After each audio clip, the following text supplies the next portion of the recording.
नमस्कार दोस्तों, आप देख रहे हैं स्वपन यूट्यूब चैनल और मैं हूं आपके साथ राजेंद्र दुबे। इस चैनल में आपका बहुत बहुत स्वागत है। आज से हम एक ऐसा एपिसोड लेकर के आ रहे हैं जिसका नाम है काल सर्प योग। इसके हम पूरे 12 एपिसोड बनाने वाले हैं दोस्तों। तो आज हम जो बात करने वाले हैं कि काल सर्प योग होता क्या है, इसके लिए बहुत सारी भ्रांतियाँ भी देखी गई है और काफ़ी लोग इसमें भ्रमित भी करते हैं। तो क्या कुछ ऐसे काल सर्प योग कैसे कुंडली में बनते हैं, इसके बारे में पहले हम जान लेते हैं।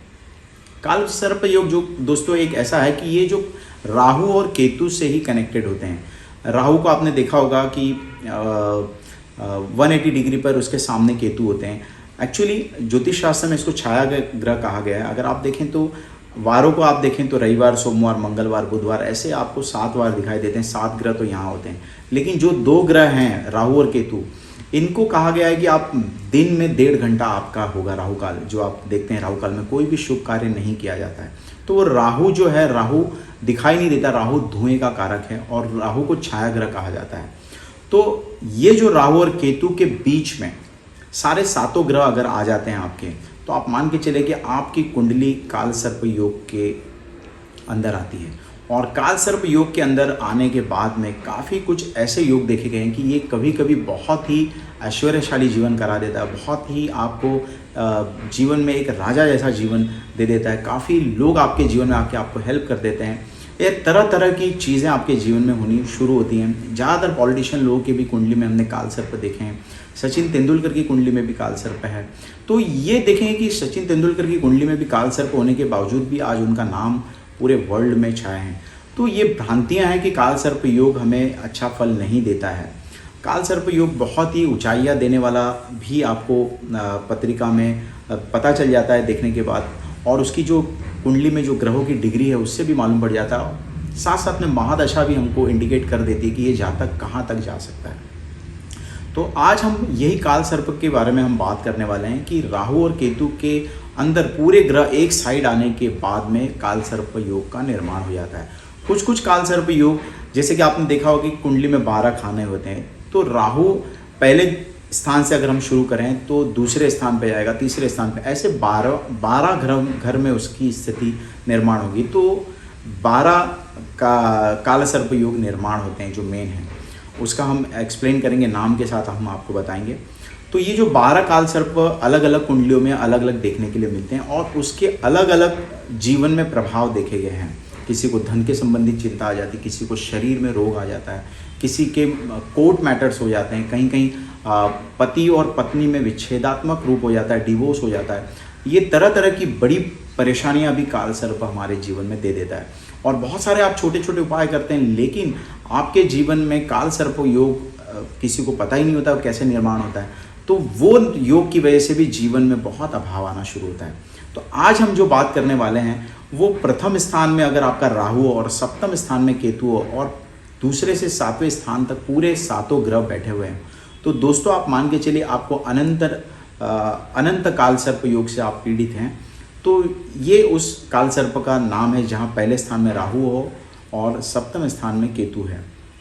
तो ये क्या करता है कि पहला स्थान जो होता है हमारे शारीरिक अवस्था को बताता है, तो कहीं ना कहीं मानसिक चिंता बढ़ा देता है। जीवन में हेल्थ के संबंधी थोड़ी सी परेशानी दे देता है। अशांति जीवन में आना शुरू हो जाती है। किसी न किसी कारणवश कोई ना कोई ऐसी घटनाएं आपके जीवन में सतत आपको चिंता में डाल देगी, परेशानी में डाल देगी, जिसकी वजह से आप हमेशा डिस्टर्ब रहेंगे। और सप्तम स्थान में केतु होने की वजह से वैवाहिक जीवन भी कहीं ना कहीं उथल पुथल होना शुरू होता है, या मैरिज लाइफ बहुत डिले हो जाता है। अच्छे से पति या पत्नी का जो योग होना चाहिए वो मिल नहीं पाता है। अविवाहित भी काफ़ी लोग देखे गए हैं। और शरीर में ऐसा रोग आ जाता है जिसका डायग्नोस डॉक्टर कर नहीं पाते हैं। तो ये अनंत नाम का जो काल सर्प है ये इस तरीके की परेशानी भी जीवन में दे देता है। कभी कभी राहु बहुत अच्छा हो तो बहुत ऊंचाइयां दे देता है, ब्रेन बहुत शार्प कर देता है, फोटोग्राफी में बहुत आप मास्टर हो जाते हैं, और पॉलिटिक्स में आप काफ़ी आगे बढ़ जाते हैं। ये तरह तरह की काल सर्प बहुत अच्छे भी रिजल्ट देखे जाते हैं। तो आज का जो हमारा ये एपिसोड है वो अनंत काल सर्प, आप समझ गए होंगे कि पहले स्थान में राहु और सप्तम स्थान में केतु की वजह से निर्माण होता है। तो अगर आप पत्रिका खोल कर देखिए, आपके पहले स्थान में राहु है, तो आप मान के चले कि आप अनंत काल सर्प दोष से पीड़ित हैं। तो इसके लिए शास्त्रों में कुछ उपाय बताए गए हैं जिसके बारे में मैं चर्चा करूंगा। तो पहले तो हम ये आशा रखते हैं कि आपको ये समझ में आया होगा कि काल सर्प किसे कहते हैं, और राहु केतु की वजह से ये शुरू होता है। 180 डिग्री पे ही राहु के सामने केतु होते हैं, और 12 तरीके के काल सर्प होते हैं। अब आ जाते हैं कि इसके लिए हमें उपाय क्या करना चाहिए।